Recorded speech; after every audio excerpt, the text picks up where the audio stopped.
Bab إذا احتلمت المرأة. When a woman has ihtilam, meaning when a woman has a sexual dream. Ihtalamat from hulm. And what does hulm mean? Dream. Meaning, and it is, ihtilam is to have a dream that is of sexual nature. So if a woman has a wet dream, in other words, a dream that is of sexual nature, and she feels sexual pleasure physically, not in the dream, but physically as well, and upon waking up she finds herself wet, then is she in the state of janaba? Yes, she is. Because remember, janaba, we had learned at the beginning of this bab, that it is in two cases. One is on having sexual pleasure. Whether it is on having sexual intercourse, whether it is by other means or whatever, this is what? This is something that enters a person in the state of janaba, meaning when a person has money. So in other words, having an orgasm. This is what? This is what? Janaba. This is one state. Secondly, sexual intercourse, whether or not a person has orgasm. Okay, so there are two cases of janaba. This is talking about the first case, meaning this is not sexual intercourse, but rather a dream of such a nature, and a woman finds herself wet on waking up. So will this make it necessary for her to take a bath? Yes, it will, because she is in a state of janaba. Now, many people find this strange, because it is thought that perhaps women cannot have such dreams. No. Wet dreams are as normal for women as they are for men. Men have wet dreams and women also have wet dreams. The frequency may be lower compared to men, but it is something that is perfectly normal for a woman. And if a woman experiences such a dream, then it doesn't mean that she is immodest and unrighteous and, in any sense. No, this is perfectly normal. It doesn't have anything to do with the person's level of iman. This is something that is normal. It happens because woman also has hormonal changes, just as a man does. So obviously, this is something that is expected. In the Quran, Allah says, وَإِذَا بَلَغَ الْأَطْفَالُ مِنْكُمُ الْحُلُمَ.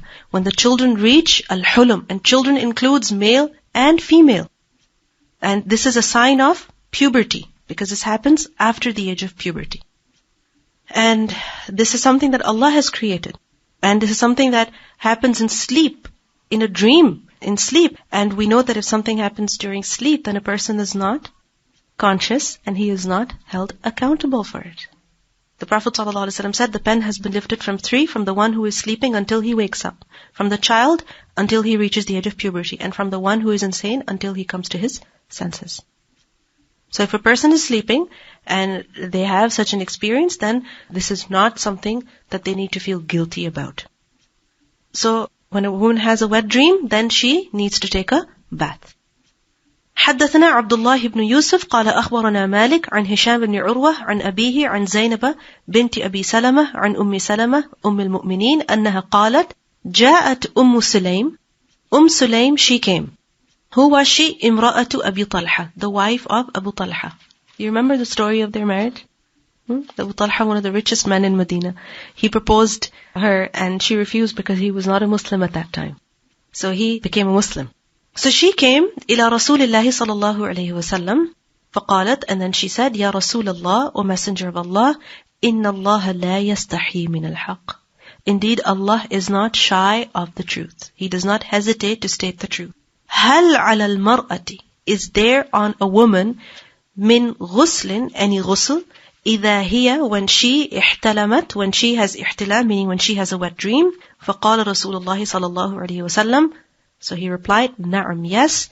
إذا, when رأت, she sees الماء, the water, meaning the discharge. This is very important for us to understand. نعم إذا رأت الماء. So if a woman wakes up more wet than normal and remembers that she had a dream, an experience of such nature, then she has to take a bath. Okay? Then she has to take a bath. There's two things. She had a dream, and secondly, she sees extra wetness. And notice al-ma. Al-ma, the al over here is of ahad, meaning the specific discharge. Not every kind of discharge. But that specific discharge, when she sees it in the morning on waking up, then that means that she is in a state of janaba.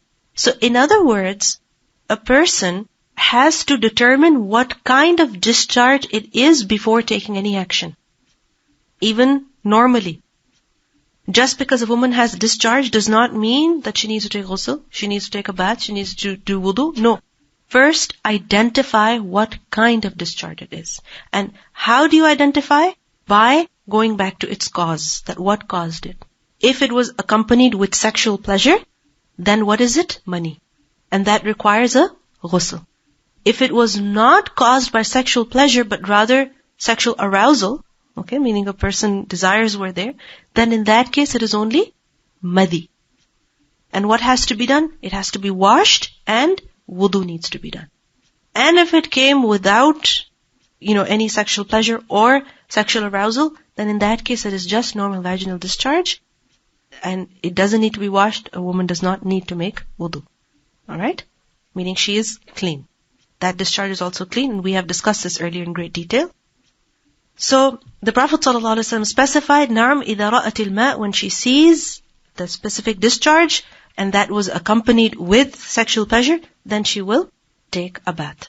And if a person is confused, meaning a woman wakes up and she's not sure if she had a dream of such nature, certainty takes over doubt. Okay? And in this case, what are you certain about? That you didn't.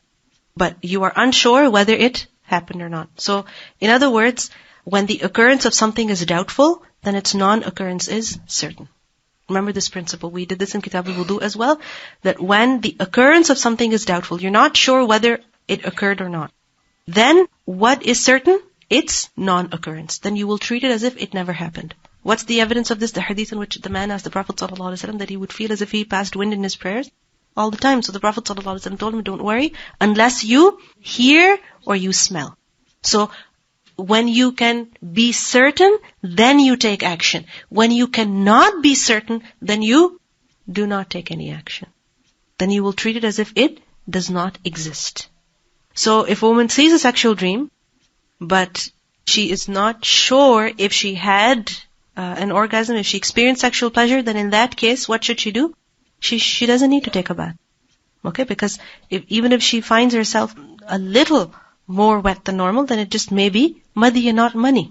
She has to remember, she has to be sure that there was sexual pleasure. Likewise, if a woman sees extravaginal discharge but is sure that she didn't have any dream of that sort, then in that case, again, she does not need to take a bath. Because that liquid, that discharge, is not a result of sexual pleasure. So the madi and the mani, there would be difference in the characteristics of those discharges as well generally.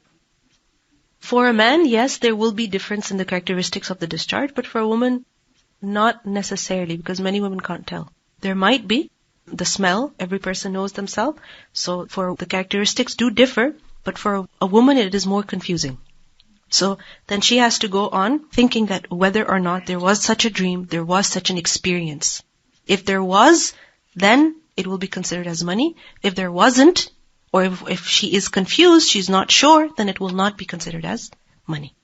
What if what if the woman is on her period? It doesn't make a difference. If she's in her period, then her taking a bath is not going to make her tahir anyway. Now there are other lessons that we learn from this hadith. One is about the good etiquette of Sulaim. When she did not abruptly ask the question, but rather she respectfully prepared the Prophet ﷺ so that he would not be surprised that what kind of a question she's asking. Sometimes a question comes to you and you're just shocked that how could they say such a thing and how could she ask such a thing? So she said, Inna Allah la yastahi min al-haq. Allah is not shy of the truth. And then she asked the question. Another important lesson we learn here is the Prophet ﷺ did not reprimand the woman. He did not reprimand her that how can you ask such a question or how can you experience such a thing? No. He made it clear that in other hadiths we learned that Aisha radiallahu anha, she was shy. She was surprised at what happened. How can a woman even have ihtilam? And the Prophet ﷺ said yes. So there is nothing wrong about it, nothing strange about it. Thirdly, we also learned that Allah does not shy away of the truth, meaning He does not hesitate in mentioning it, in clarifying it. So likewise, if the truth has to be clarified, and sometimes some terms may have to be used, some words may have to be used, and they may seem too explicit, Again, if it's for a purpose to clarify the truth, there should be no shyness there. But decency must always be there. The next topic is slightly long, so I will leave that inshallah for next time. If there's any question you may ask. Yes. Do we know anything about why I shouldn't make her husband go and ask? Because Abu Talha has like a companion, right? Like, and she's a woman. Like, I mean, if I'm in a situation like that, I'd be more comfortable if my spouse asked. Yeah. The women of the Ansar, they were not shy of learning. And they were praised for this. That how good they are, that they're not shy of asking. And obviously they maintain the proper etiquette as well. Now it is best that in such a situation a woman, asks her husband to find out, but if he's not there, then what? Sometimes you understand the situation better when you ask. Exactly. Many times it happens that, if you ask a question through somebody, by the time the answer gets to you, you're not sure if the question was even asked properly. According to whom you're asking the question. Of course. This also teaches us that ask those who know. It is permissible for a woman to ask a male scholar even about a question as long as decency, proper etiquette is maintained. When you're doing wudu, once it's enough or you have to do it 3 times? No. Once is enough. The man goes, maybe he doesn't understand it as well, right? Yeah. So then the Prophet ﷺ said, Naam, إِذَا رَأَتِ الْمَاءِ. So maybe he would have just went home and said, yes, you have to do ghusl. Yeah. Right? Which is correct, she has to do ghusl, but the condition. The condition. Exactly. سبحانك اللهم وبحمدك نشهد أن لا إله إلا أنت نستغفرك ونتوب إليك. السلام عليكم ورحمة الله وبركاته.